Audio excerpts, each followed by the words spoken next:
say, Romeo, keep your hands off the wheel. In the afterglow, you're immune to my sex appeal.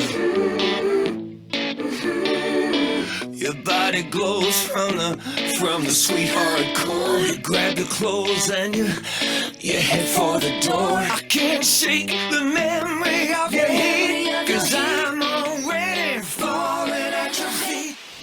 It's great seeing you again, Rick. Thank you, nice to be seen.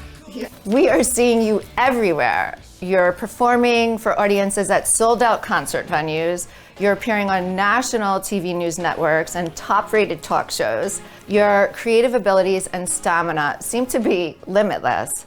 Your latest album, Automatic, you did all the main instruments yourself, the keyboards, the guitar, and I understand you wrote one song at a time and then recorded it. Did you prefer that approach better? Was it more rewarding for you to do it that way? Or what was the reason behind you doing it like that? It was just expedience, really. I mean, I would sit out in my gazebo and then I'd write a song and I'd go in and record it. It was just easier to play it all myself rather than keep calling people in. So I just did it that way. It wasn't any other reason, and I kind of knew. I always demo songs very thoroughly. I have like 16-track demos just to get the idea of the song. So I know how it's going to go. I have a new single coming out actually now that's a new song. Not on the album? No, it's not on the album. It'll be included on it, but on all the platforms, which I guess you can do now. Back then, it used to be just the record, and that was it. But you can include it now, and but I had other people play on that, and that's just as much fun. Because I love Exit Wound. That's one of my favorites, and When God Forgets My Name. And that had like a little reggae vibe to that. Oh, I've always had a bit of that. Yeah, that goes way back to like Everybody's Girl from Working Class Dog. I had that kind of reggae. It's a kind of a fallback thing. If I go, I have no idea what to do with this verse. It was fun doing that album. It was, unfortunately, my engineer passed away during it. Matty Spindell was, he was my front of house sound as well as a good friend for 25 years. And so we dedicated the album to him. Also wrote a song on the album for him. Which one is that? Called She Walks with the Angels. Because I only use she because Matty was very in touch with his feminine side. So I called it She Walks with the Angels.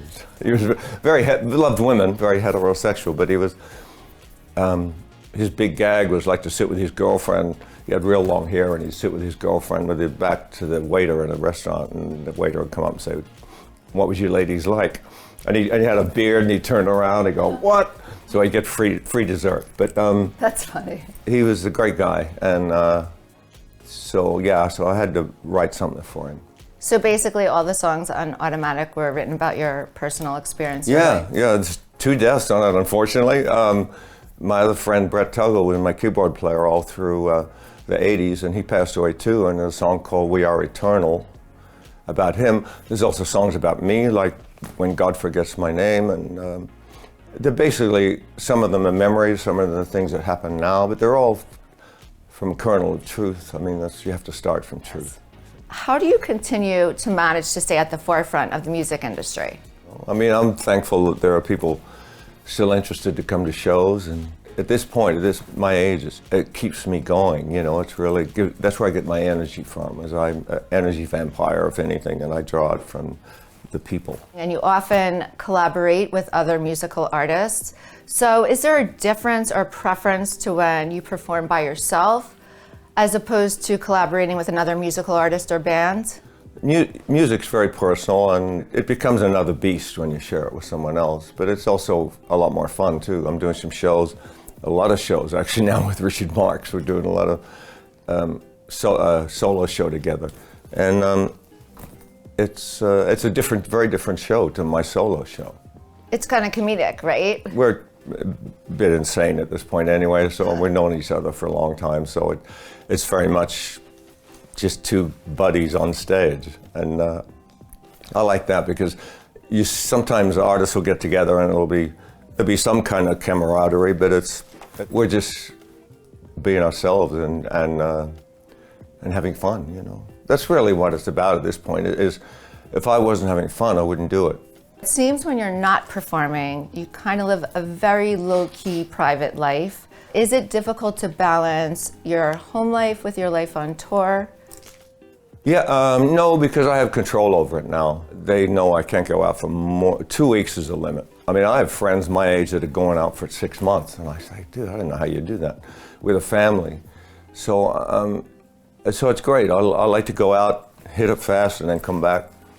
And it makes it much more fun and much more enjoyable. With the long tours, there's no way around.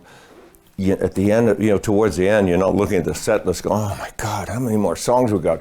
And that's not the way to perform, Now I go, we're almost there, damn it, What is a typical day like in the life of Rick Springfield when you're at home? I sit all day and watch soap operas.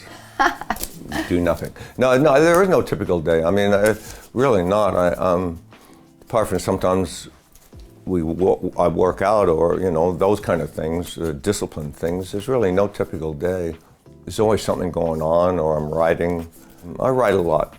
That's what excites me. Go for walks on the beach, and I'm really enjoying that part of my life a lot. Beautiful. Now, I used to kind of hanker to be on the road. And now it's kind of like, we're going on the road again. But then once you get on the road and you get into the vibe, it still excites me. So you feel a little more settled at home? Yeah, I do, actually. I've been feeling a little more settled lately. It's very, very weird because I have to deal with a lot of mental stuff, like we all do. I mean, I have depression and ADD and all that stuff that I think is probably a good side to it. Still trying to find it. Well, look at what you've accomplished. Yeah, it's so part of my driver, actually, too, my self-doubt. And very much part of my driver. Like, we're going to Hawaii, and I don't sit on the beach unless I got a guitar or my laptop or something. I'm not one of those guys that can just pull out a beer and just sit there, and relax. I just can't do that. So I absolutely love your book, Late At Night. Read the whole thing. Wow. Cute. I love it. Is there now you think I'm a prick, right? No, I think it's an amazing story, and all the hardships that you endured and obstacles is quite heartbreaking, actually. You wrote about your father, who was a lieutenant colonel in the Australian Army, and he had to move around to Australia and England. You were required to move with him to different bases, which led to you having to switch schools. How did all that impact you so early on? As a kid, you deal with it, you just kind of, we have that ability to just, I don't know if it's stuffing it down or we're just that malleable that we can bend around all the darkness and the weird stuff in our kid life. You cry. I mean, I had to leave my dog when I was 10 years old. My first dog I ever had. Still bear a scar for that. You bend around it, and then I think it forms you, but you're not aware that it's forming something in you, and that comes out later when you're an adult and you have to deal with life. Because you're not really dealing with life as a kid, you just, everything's taken care of, and more or less, I mean, for most of us. It forms who you are, those kind of things. I mean, that's part of the reason I love to travel, why I've been all over the world quite a few times is, it's my job, but also I love to travel. And I started traveling when I was 10 years old and never stopped. Australia, then I went to England, went all through Europe. Then I came back to Australia, I went to Vietnam, then I came back to Australia, and then I went all around Australia, then I came over to America, and so it's... I read about that Vietnam. That was wild. You've had unbelievable experiences. It was just an incredible book. What you've been through and what you have accomplished, I'm sure it taught you a lot of lessons. You've had a lot of hardships in life. Yeah, I mean, it's what do they call them, champagne problems, I guess, when you look at the real world. My life is in danger every day over in Vietnam, getting shot at and rocketed and mortared. And then at 16, I was so depressed that I tried to hang myself. And so I was a troubled kid. But it didn't seem that way. It seemed like, the family was together. We were, we loved each other. But inside me, there was just some weird thing that is still there. I gotta just make sure it doesn't turn into a serial killer or something like that later on. God forbid. Are you gonna write a sequel? We need a sequel to that book. Late At Night. Yeah, actually, I mean, there's been enough time, and there's been enough has happened, certainly. Most people were interested, the most feedback I've had from the book, they said some people said, yeah, I read it and I bought it for my sister or my brother or my dad or my mom or my kids because they were suffering from depression. And I talk a lot about depression because that was a battle that I've been fighting all my life, and trying to turn it into something positive, and and show that you can deal with depression and still have somewhat of a successful life. It's been a thing in progress too. I've always been aware of it. I've always had to work on it, and so there's a lot more to say about that. And obviously a lot's happened since I finished that one. Is it 5 decades now, or that you've been performing before you really broke out Well, in the 80s? I started when I was 16. That's right. 15. I left school. Well, I was asked to leave school. Actually, got kicked out of 11th grade, which I'm only proud of because I've had a fairly successful life, and they thought I would end up in the gutter when they kicked me out. So it's like that to them. The school system, Australian school system. Your driving force, the way your perseverance, you were presented with all these hardships and you just never gave up. No, that's the one thing I think if anyone says, what do you credit any success you had to, it's that I am friggin' persistent. And I always told my kids the 3 most important things are never give up, never give up, never give up. And I've always believed that. And I've been through a lot of tough stuff when I was in Hollywood, when I first came over here. And I had friends also that came over from Australia and stayed here for a year and then kind of went back. And I said, I'm either going to be dead in the gutter or I'm going to be successful over here. And I close the exit doors. That's really what I think I do in my life when I focus on something. I know what it's like to keep the door open, so you just put my foot in it just in case, But once you shut that door, you have no other choice. Right. And so you have to find a way. So that's really kind of been my big driver, I think, is closing the exit doors so that there is no other way out. And I remember in your book you had written about when you were on General Hospital that suddenly you were just famous and you were being chased down the highway to your house. What was that like all of a sudden making it and realizing that, it sounded like from reading it that was somewhat almost instantaneously from playing Noah Drake on General Hospital. Yeah, it was. Success is generally instantaneous, but they don't account for the 15 years before where you were fighting it, It was, I remember thinking, oh yeah, this was exactly what I thought it would be like. It was never like, oh my God, it was like, yeah, it's about friggin' time, really. It honestly was my attitude. I can't believe it took this long, because it really did take a long time. I mean, I came over here when I was 21, and things started right away. I was going to England, had a deal over there, got a deal here, had a top 10 single with a song called Speak to the Sky. I love that. Really? Yeah, I wrote that for my mom. I love the whole outfit when you were playing. Oh, you did? And the guitar. I love that. No, it was so cool. Well, bless you for that. I was in a band at the time that was real guitar oriented, yes. And I was pushing them in a real kind of heavy direction. And my mom said, why don't you write a nice song, Richard? So I wrote Speak to the Sky for her. And it was actually, and then when the band broke up, it was the first hit that I had. But then I came over here and things were taking off, and then it kind of screeched to a halt because they were pushing me as the next David Cassidy. I was actually up for the David Cassidy part after he left the Partridge Family. They were looking at me to replace him. Luckily, it didn't work out because I think it would have been an incredibly short career for me. But they were putting me in all these teen magazines, my managers, and it was like I was writing music that, they were saying, where is the teen hit? Because I wasn't writing the teen hit other than Speak to the Sky. I was writing about, divorces and suicides and all this kind of stuff.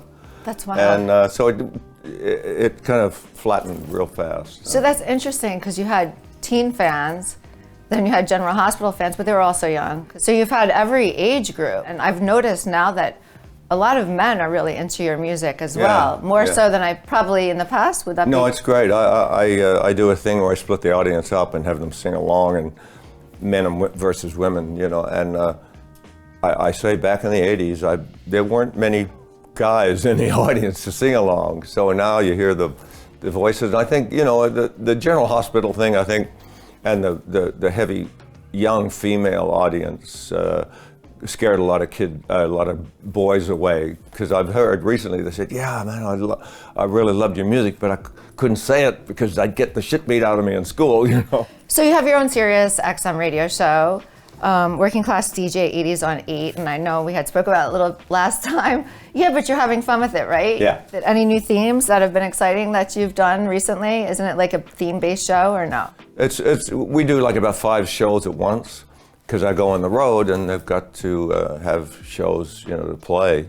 I just do them and then I'm gone, you know. But I do have fun with it, and it's funny because the first thing I ever wanted to be when I was a little kid, well, she was a tiger, and then I realized that wasn't biologically possible. So the next thing was a DJ. I wanted to be a DJ. And so you be careful what you wish for. You partner with Sammy Hagar, and we actually have your Beach Bar rum. Is this a particular flavor, this one? Or? The Platinum, yeah, they're all great. There's 3 flavors, but my favorite is the Cola Spice. Okay. But it's a great high. And how do you drink it? You know, it's a great high. I mean, you don't drink because you're thirsty. Do you drink it while you're performing? No, I do sometimes. Yeah, I saw you with a bottle. No, I do. I drink if they send it over. I'll share it with the audience and take a shot. But I don't drink that much these days. My favorite is the Cola Spice straight out of the freezer. It's amazing. Do you still have the same drive to perform, or do you feel like you might want to slow down? Or you just really... No. I don't see not performing. I mean, if I retired or stopped performing, I'd just get a band together and start playing around locally. Right. You know, I write. I know a lot of my contemporary, artists aren't really recording anymore because they say, what's the point? Radio's not playing us, and unless you got a catalog, which we're lucky to have. But I write and record because I love it, and that's what I did when I first started, hoping that something would happen, but still enjoying the process, and that's what I'm still caught up in. What do you see yourself doing in the next 10 years? Like, do you think you're ever going to slow down?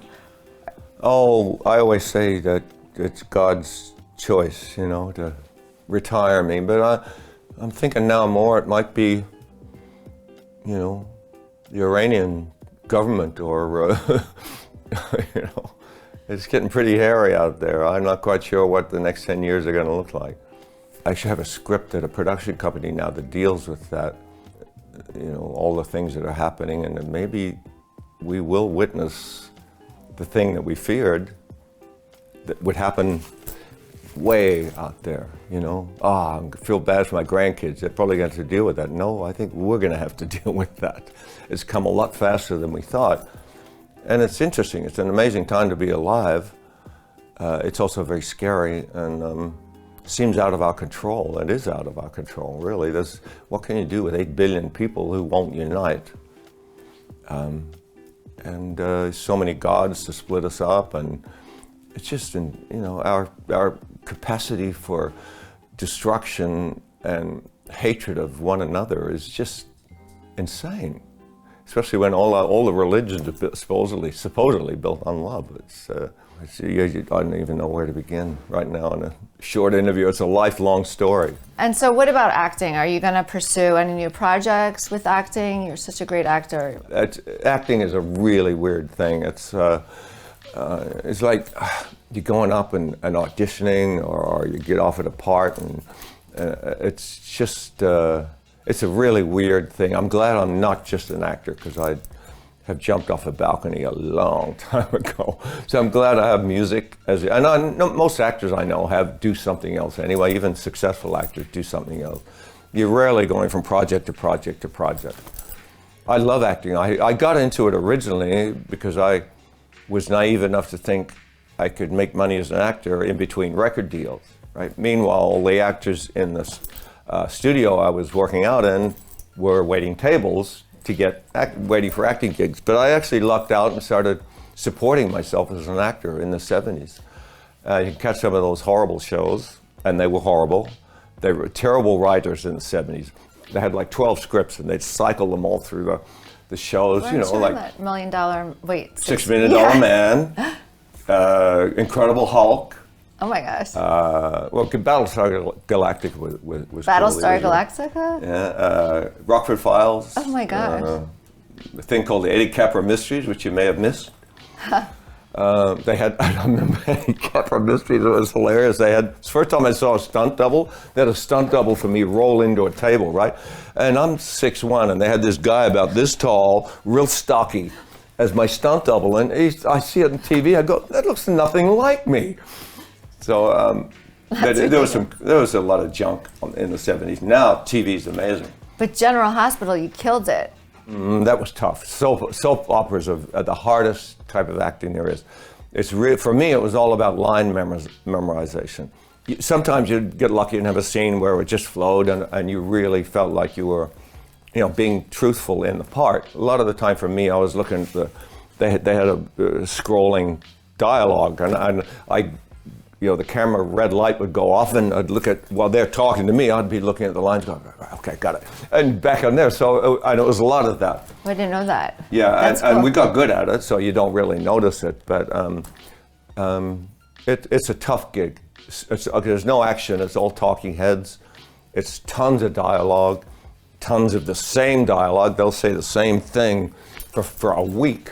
Just different, do the same scene over and over, kind of thing. Different camera views. Changing little bits, and but it was a great training ground for me, and it was also it was serendipitous to walk onto a show that summer became the biggest show on television for soap opera. That was a high point of. That was because of you.